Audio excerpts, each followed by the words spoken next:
rocking chair. Go ahead. Yeah, you ain't got to say it, do you?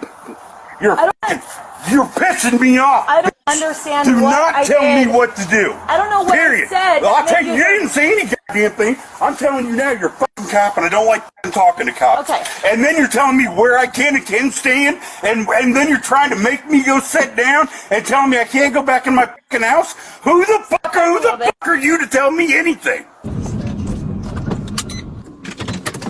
Literally, tell me who the fuck you are to tell me anything. The way that you're speaking to me right now is what? I'm thinking of officer safety. That's it. Okay.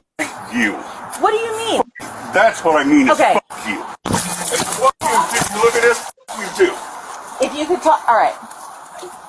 You need to go sit down. You need to get the fuck out of my face.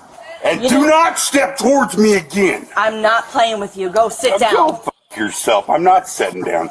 I'm waiting right here until you guys figure this shit out. I gave you a lawful order to not go in the house. You didn't do that. We're cool. There you go. Right? So go take care of your fucking business and then get the hell out the property. You don't tell me what to do. You okay? No, you're yelling at my partner. I don't give a fuck. Your fucking partner's a fucking piece of shit. Telling me what I can and can't motherfucking do at my own. We're here to investigate something. Then you're screaming at me. And me?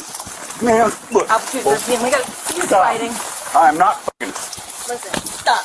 You're gonna get tased. Boy, I tell you what. You're gonna get tased. Tell me what. For what? Stop. You're gonna get tased. Turn around, put your hands behind your back now. No. He's resisting. I am not. Put your hands behind your back now! You're a fucking joke. Put your hands behind your back now! You gonna comply or not? Dude, let me get rid of my cigarette and then I'll gladly put my hands I'm not playing your game. Put your cigarette down. Put your hands behind your back now. You don't need to be grabbing on me. Put the fucking cuffs on me. Alpha 213, 1 secure. Slow everyone down.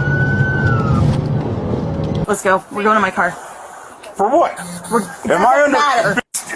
You're detained right now. I'm asking you if I'm under arrest. I said it doesn't matter. You are not under arrest. You are being detained right now. And you will walk to my car, or else I'll drag you there. You might have to. Okay, great. Well, then you'll get charged with resisting. I thought you already said I was resisting. You are resisting. Do you want to charge me with it? I'm letting this mother. Let's go now! Are you done doing your thing? Yep. Let's go, bud. Hey, dude. Don't you hey, dude, me. Oh, motherfucker. I'm talking to you. What's up, my PBM family? What is up? Another episode of Old School Cops. Oh my God, what is going on with policing these days? It's not that complicated. I don't understand what's going. Like, I keep getting these videos, and I'm hoping that things start turning around, but it seems like it's getting worse and worse. Like, before I even go into it, let me tell you who's riding with me today. I got my boy Tone. He's been on a job very long time. He started his law enforcement career as the New York City Correction, worked one of the largest jails in the United States. So when I tell you he knows people, he can read people, he's been inside, he actually policed people without a gun. And that's a huge tactic that most people don't understand. Running a jail, you don't have a gun. I've done it. It's a different tactic than when you're out in the street and you got your gun and you can go to it at any time. But after that, he went on to the police department. He made a detective. He did some sergeant work. He did really good in law enforcement, really good. And I respect his expertise. That's why I asked him to come on. He's also from the community, so he can definitely relate. He understands the community and police. And you guys know Ted. He's probably the oldest guy I know in policing. He got more years than anybody I know in law enforcement. He started out as a Memphis police officer. He did a lot of good work there. He did so good. He went over to DEA and had a hell of a long career doing drug enforcement works. If there's an incident out on the street, he's seen it. If he wasn't directly involved, he was on the sidelines watching it. He has a story for everything that we've seen. This is a guy that has many, many years of experience, and I definitely respect his views. So that's why I asked him to ride with me today. So we're riding 3 deep. This particular video, right? And let me tell you something, guys. I see a lot of people, they talk about we need to know what happened prior. And yes, to a degree, we would like to know what happened prior. But a lot of these videos, they don't start out from what happened to the very time the officer walks in. So what we do is we base our assessments on the officer's actions at that very moment. Because 9 times out of 10, we're basing it on the way the officer handles the scene. The use of force is solely based on the subject's resistance at that particular time, not what happened prior. You're not looking at what force to apply depending on what happened prior. So we can honestly say, when we look at a scene like this, we're looking at how the officer is conducting themselves. Is it consistent with policy and training? Because use of force is totally based on the amount of resistance or of subject or the amount of a fight the subject is giving the officer at that very moment. Not what happened prior, but that very moment. So when I'm watching the actual reading the comments from you guys, I've seen several times, yeah, I would have liked to know what happened prior. When it comes down to force, it doesn't matter what happened prior.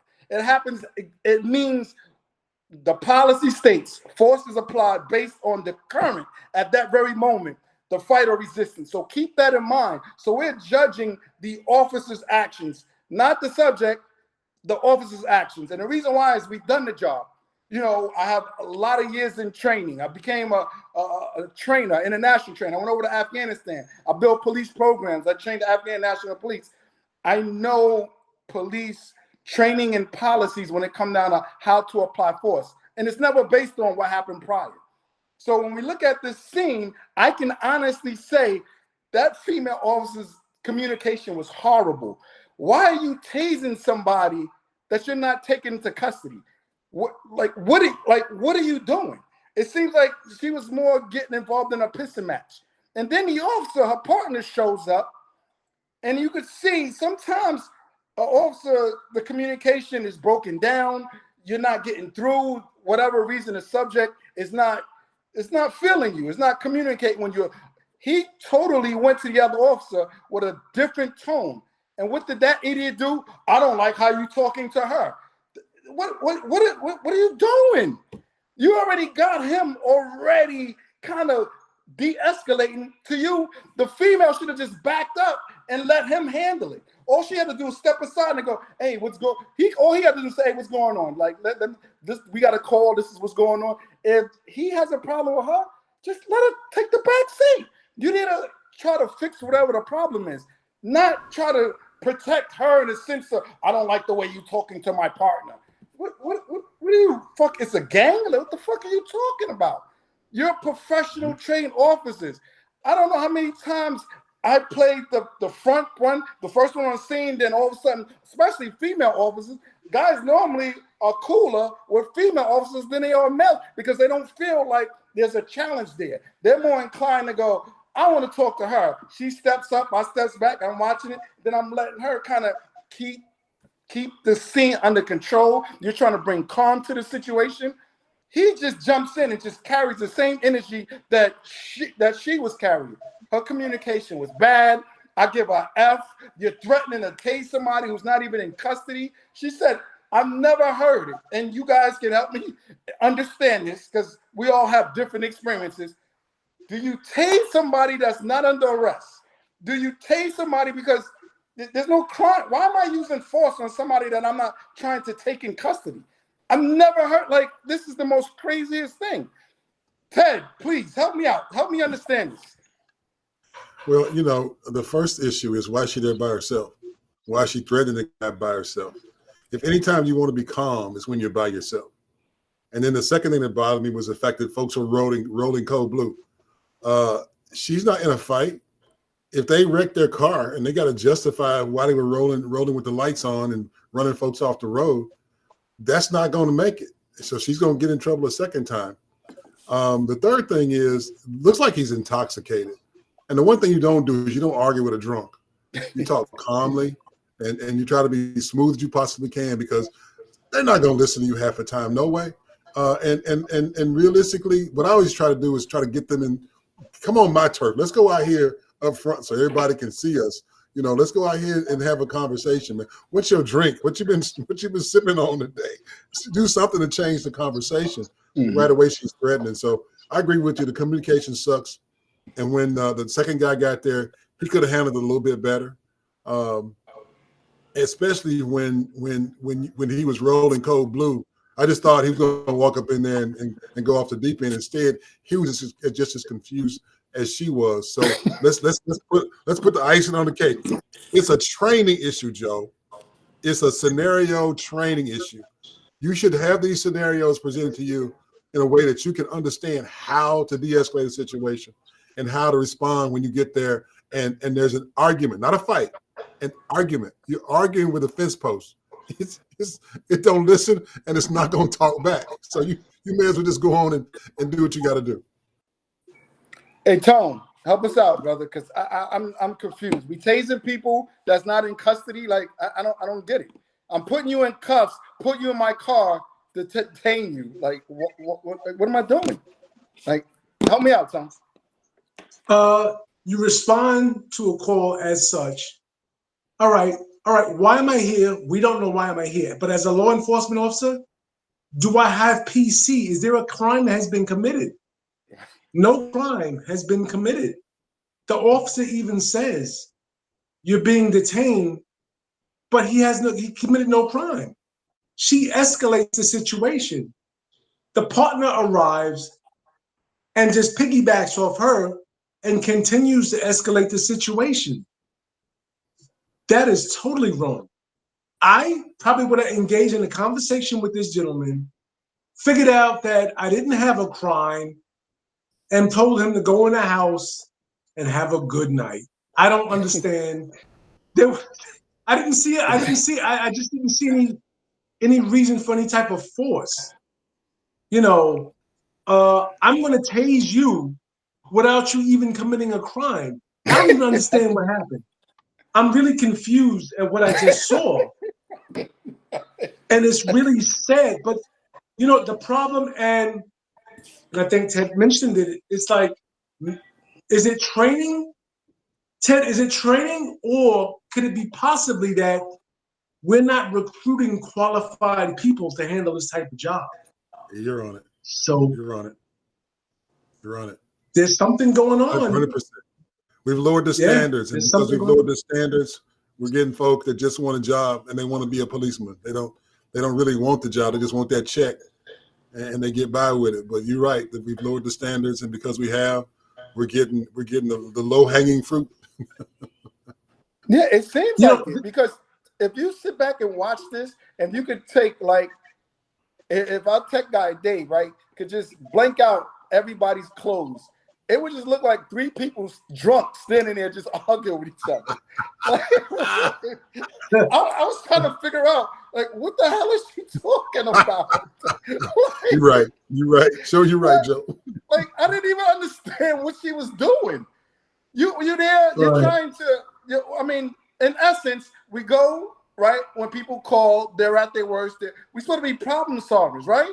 We go there. We try to fix the problem. Try to separate. Try to de-escalate. She just went in there and just started having an argument with the guy. It looked like two drunk people arguing. Like, I was sitting there like, she's not even getting to the court. Then she said, "Go sit down." Like, what? Like, what? Joe, you know, as a professional, as a law enforcement professional, when I arrive at a scene, you have to assess immediately, why am I here? Right. What crime has been committed? You talk about safety and everything else, and then you assess the situation. There is no crime. I have no PC.